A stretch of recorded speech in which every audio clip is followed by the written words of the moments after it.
Un capital de 1 000 € est placé à 4% l'an en intérêt simple. Au bout de N années, ce capital a rapporté un intérêt qu'on appelle IN. Donc, notons dans le tableau ce que ça a rapporté. Donc, 0,04 fois 1000 fois N. Donc ici, ça vaut 40. Le N vaut 2, ça vaut 80. Le N vaut 3, ça vaut 120. Et on remarque finalement qu'on augmente de 40 d'année en année ici. Alors faites attention en remplissant le tableau. Ici, on fait un petit saut. On passe à N qui vaut 15 et puis là, N qui vaut 20. Donc, on remarque que la suite des IN est en train d'augmenter chaque fois de 40 €.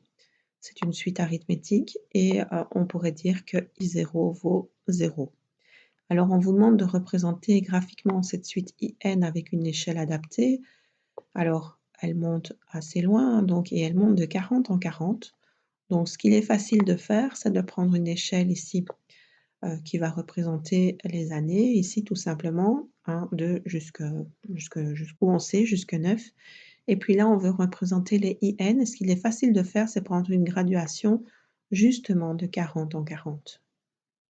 Donc, voici notre graduation. Et ensuite, on va aller placer nos points. Donc ici, on va aller revoir ce que ça valait. Quand N valait 1, IN valait 40. Quand N valait 2, IN valait 80. Donc, on y va.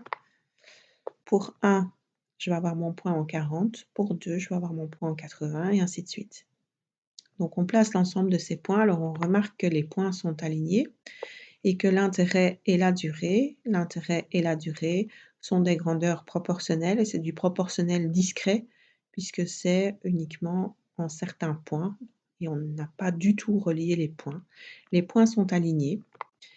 Donc, on va essayer d'exprimer IN en fonction de N. Alors, on remarque que quand on augmente de 1, eh bien, on augmente de 40. Donc, finalement, IN vaut 40 fois N, puisque quand on augmente de 1, on augmente de 40 et qu'en plus, si on extrapolait au point de départ, on serait en 0, 0.